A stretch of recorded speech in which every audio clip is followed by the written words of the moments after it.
Now we here with Raymond Spears about the 2010 crime that he committed. And we want to hear it through his words. Raymond? Well, first of all, I'm innocent. I like to get that in the air first.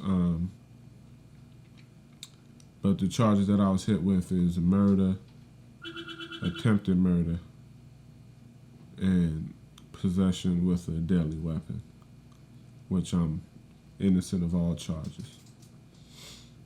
But the story I heard that you raped an 85-year-old woman.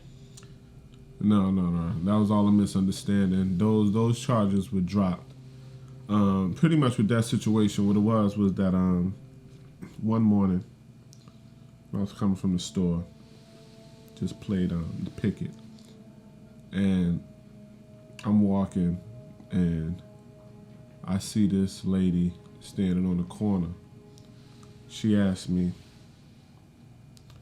if I could help her across the street, and when she said that, I'm going like, okay, now she's pushing up on me because clearly there was no traffic coming. So I helped her cross the street, get to her house. She couldn't find her keys, so I kicked the door open. I lifted her up because she was, her legs was a little sore from walking. We went upstairs, she, playing hard to get as usual.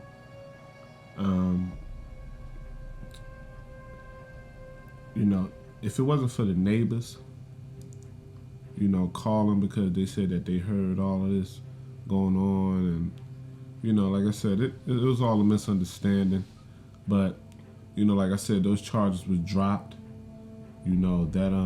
That lady is actually, we're actually in a relationship.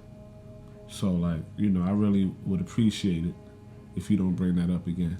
So you're in a relationship with an 85-year-old woman. That's what you're saying. Yes.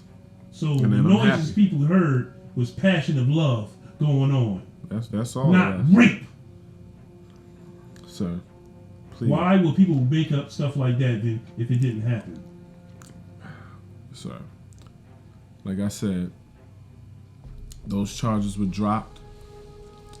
Me and her, we have a beautiful relationship going on. She comes see me every weekend. Sends me cards, write me cards. All of this stuff, sends me mail. Give me money.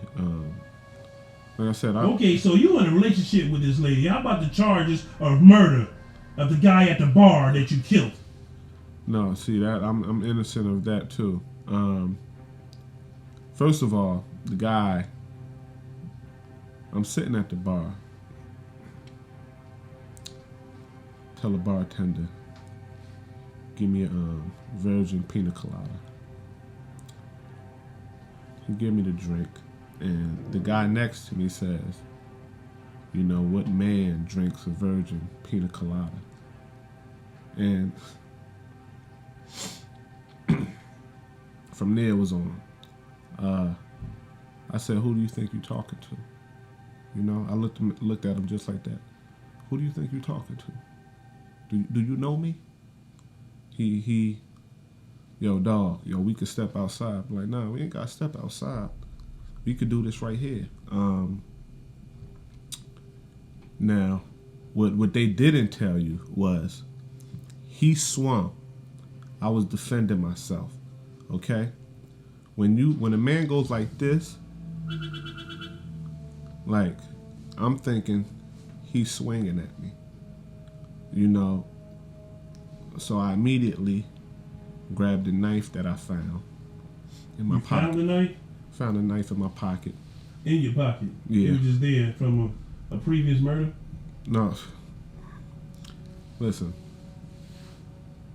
I found a knife. No, we'll just leave it at that.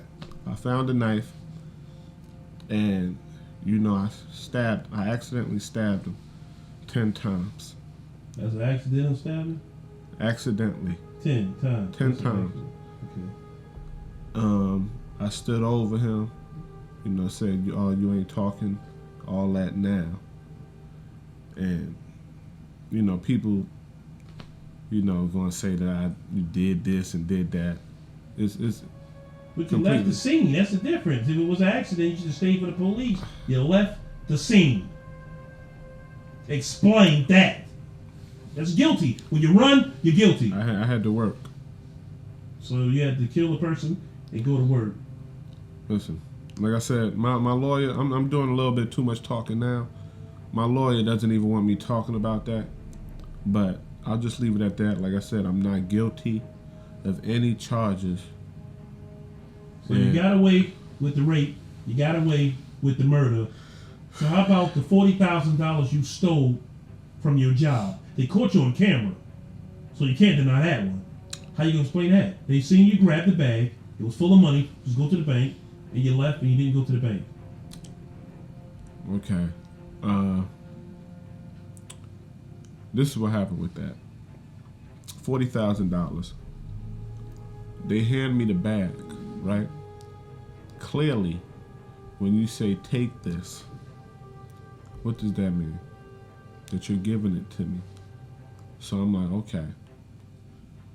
I take the bag of money, and, you know, me being who I am, I took the money and I tried to deposit it into the account. The bank was closed by the time I arrived. So I deposited into my account. Long story short, oh, you stealing, this and that. That is stealing when you put somebody else's money in your own and it's not yours. No. I didn't want to walk around with that big bag of money. So I just put it in my account, and I was going to wait for the next day. But it was a week later. They caught you at the airport. They just about to go to Hawaii. Oh, you can explain that. You didn't even go back to work. So you didn't even tell your boss what happened. You know what? I'm talking too much. I'm no further questions on that. Well, that's all we have. So since you got every excuse for everything that we talking about, then I guess we done. Then no answers. Nothing we asked you was answered. It was all around questions. You was all bullshitting. You was bullshitting me the whole time. So it's whatever. Okay. It's whatever, sir. It's okay. It's whatever. Listen, let me explain. You have to live this stuff. You have to live with it. Listen, I don't have to live with nothing. This interview right here, like, I didn't have to do this. I did this because they said that. What news station are you at? Huh? The big one. The big one. Oh, okay. Yeah, that's what I thought. Are we done here? Yeah, we done. Okay. We done, bro. So wrap this up and everything, and just let the people know your face, know your story. I'm innocent. Yeah. I'm innocent. I bet you are, sir. You killed the person, you raped the person, and you stole money. Okay. You the scum of the earth. Well, we're done here. We're done. I'd like to give a shout out